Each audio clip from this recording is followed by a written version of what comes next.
नमस्कार मित्रांनो.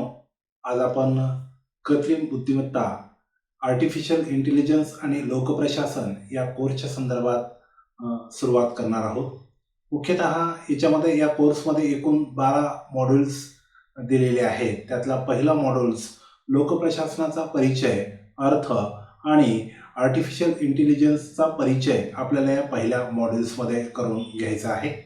प्रामुख्याने याच्यामध्ये लोकप्रशासनाचा परिचय करून घेत असताना लोकप्रशासन म्हणजे काय हे आपण समजून घेतलं पाहिजे. कारण की लोकप्रशासन ही शासनाच्या धोरणाची अंमलबजावणी करणारी एक प्रभावी यंत्रणा आहे असं आपल्याला प्रामुख्याने म्हणता येऊ शकेल. लोकप्रशासनाचा परिचय देत असताना लोकप्रशासन असे एक शास्त्र आहे की जी शासनाद्वारे विविध धोरणांची अंमलबजावणी केली जाते.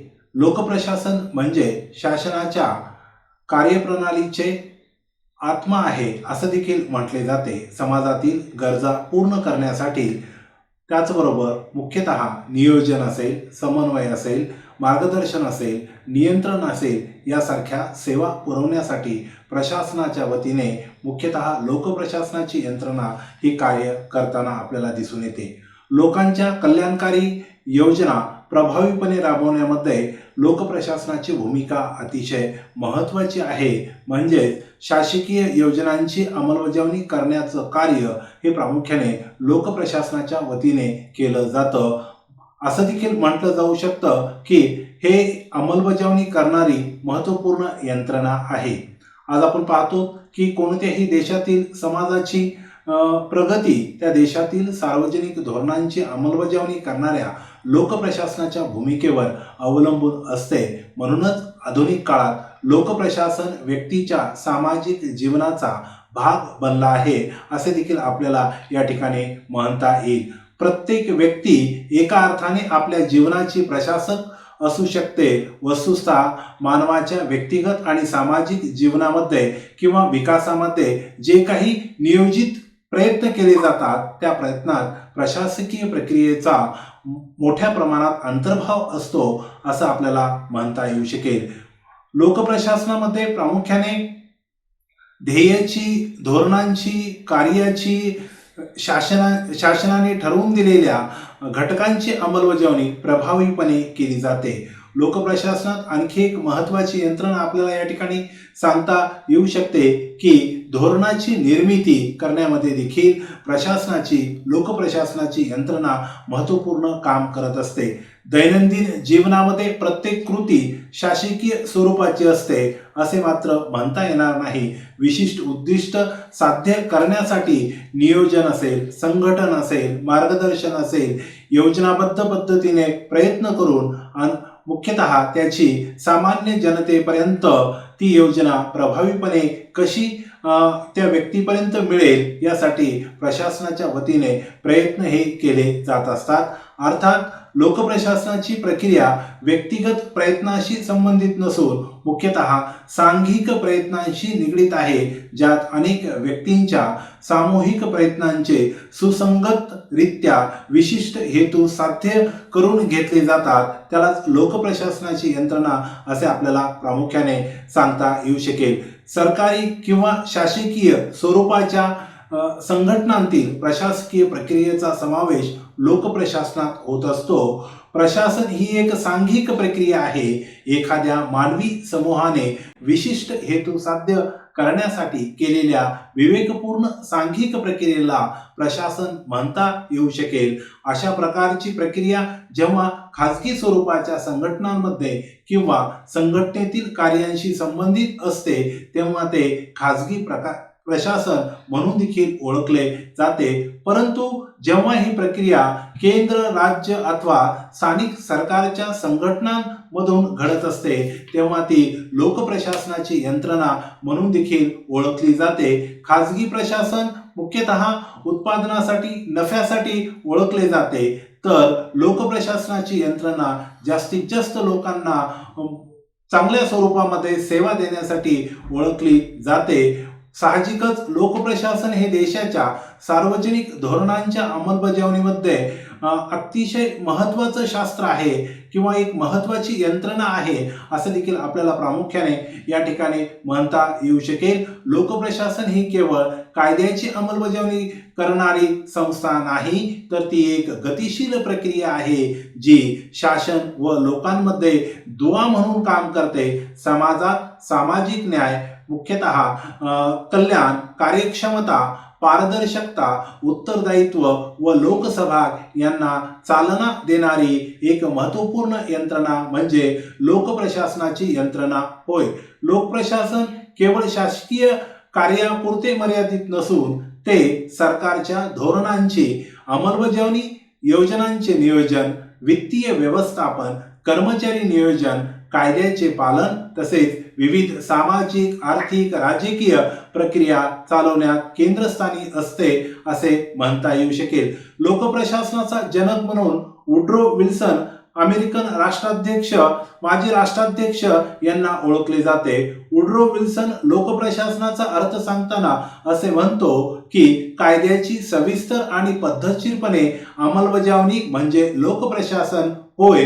Public administration is the detail and systematic application of law असे देखील आपल्याला इंग्रजीमध्ये संबोधित करता येऊ शकेल. म्हणजे कायद्याची अंमलबजावणी करणारी एक प्रमुख यंत्रणा ती म्हणजे लोकप्रशासनाची होय.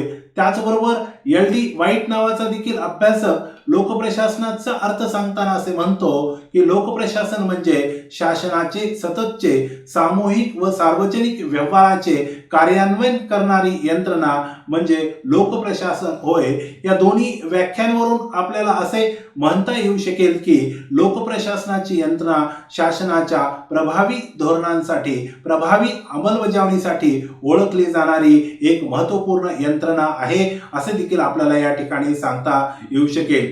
लोकप्रशासन म्हणजे सरकारी यंत्रणेच्या साहाय्याने धोरण आखणे, अंमलबजावणी करणे व सेवांचे प्रभावीपणे वितरण करण्याची व्यवस्था लोकप्रशासनाच्या माध्यमातून केली जाते असं आपल्याला या ठिकाणी सांगता येऊ शकेल. त्याचबरोबर मुख्यतः लोकप्रशासन ही प्रामुख्याने शासनाची अशी यंत्रणा आहे ज्या माध्यमातून शासन आपले ध्येय आणि उद्दिष्ट पूर्ण करत असते. म्हणजेच लोकप्रशासन सरकार आणि जनतेमध्ये दुवा म्हणून काम करत असते. त्याचबरोबर शासकीय योजना, कायदे, धोरणाचे वास्तवात रूपांतर करण्याची प्रामुख्याने जबाबदारी ही लोकप्रशासनावर असते असे आपल्याला म्हणता येईल. लोकप्रशासन ही केवळ सरकारची एक यंत्रणा नसून ती लोकांच्या जीवनाशी थेट जोडलेली प्रक्रिया आहे.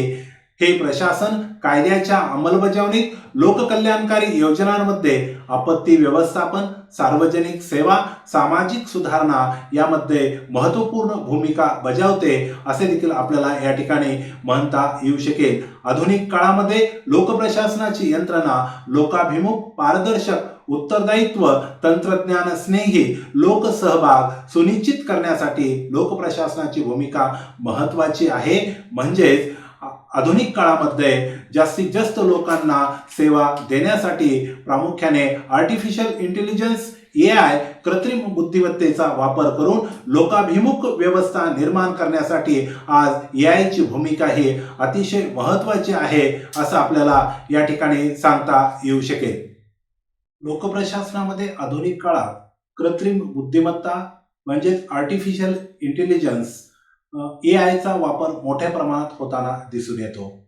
कृत्रिम बुद्धिमत्ता म्हणजे नेमकं काय, त्याला आपण इंग्रजीमध्ये आर्टिफिशियल इंटेलिजन्स या नावाने संबोधित करतो. कृत्रिम बुद्धिमत्तेची संकल्पना अभ्यासत असताना मानवी बुद्धिमत्तेची प्रक्रिया यंत्राद्वारे ज्यावेळेस अनुकरण करणे किंवा केली जाते त्यास कृत्रिम बुद्धिमत्ता म्हणून संबोधित केले जाते. कृत्रिम बुद्धिमत्ता ही संगणकीय प्रणाली आहे जी मानवी बुद्धिमत्तेचे कार्य अनुकरण करते. यात विचार, शिक्षण, समस्या सोडवणे आणि निर्णय घेणे समाविष्ट आहे. कृत्रिम बुद्धिमत्ता ही मानवासारखी बुद्धी दर्शवणारी तंत्रज्ञान प्रणाली आहे ज्यात संगणक किंवा मशीन शिकतात, निर्णय घेतात आणि त्याच्या चुकांमधून सुधारणा करतात असे म्हणता येऊ शकेल. कृत्रिम बुद्धिमत्तेप्रमाणे माणूस अनुभवातून शिकतो, त्याचप्रमाणे यामध्ये मोठ्या प्रमाणात डेटावरून शिकत असतो. कृत्रिम बुद्धिमत्तेची संकल्पना ही मुख्यतः डेटावर अवलंबून असणारी एक महत्त्वपूर्ण संकल्पना आहे, जी डेटाचं विश्लेषण करते आणि मुख्यतः त्यावरून आपल्याला वेगवेगळ्या समस्यांचं निराकरण करत असते असं म्हणता येऊ शकेल. AI पारंपरिक प्रोग्रामिंग पेक्षा वेगळे आहे.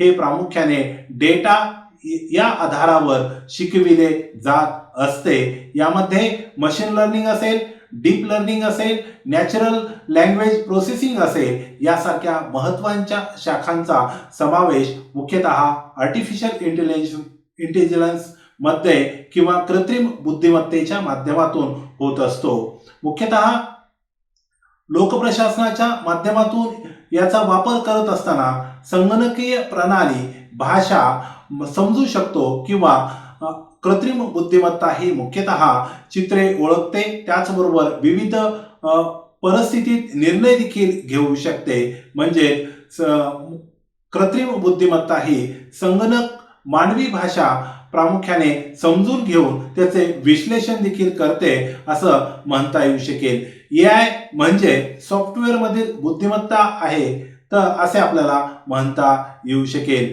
ज्या माध्यमातून लोकप्रशासनामध्ये धोरणाच्या आखणीपासून, धोरणाच्या निर्मितीपासून ते धोरणाच्या अंमलबजावणीपर्यंत प्रामुख्याने कृत्रिम बुद्धिमत्तेचा वापर हा केलेला दिसून येतो. धोरणांची निर्मिती करत असताना किंवा ती प्रभावी धोरण निर्माण करत असताना माहिती किंवा डेटा हा कलेक्ट केला जातो आणि डेटा हा जर अचूक स्वरूपात असेल तर आपल्याला चांगल्या स्वरूपाची, प्रभावी स्वरूपाची योजना आखता येऊ शकते आणि ते धोरण तयार झाल्याच्या नंतर सामान्य लोकांपर्यंत त्या धोरणाची प्रभावीपणे आपल्याला अंमलबजावणी देखील करता येऊ शकते. या सर्व प्रोसेसमध्ये कृत्रिम बुद्धिमत्ता म्हणजेच AI याचा महत्त्वाचा रोल आहे, महत्त्वाची भूमिका आहे असं आपल्याला म्हणता येऊ शकेल. एक महत्त्वाची बाब म्हणजे ही सतत नवीन माहिती आत्मसात करून स्वतःमध्ये सुधारणा करते आणि अचूक पद्धतीने, अधिक प्रभावी पद्धतीने त्याचे विश्लेषण देखील करत असते असं आपल्याला म्हणता येऊ शकेल. थोडक्यात ही एक शक्तिशाली तंत्रज्ञान आहे जे डेटा वापरून शिकते आणि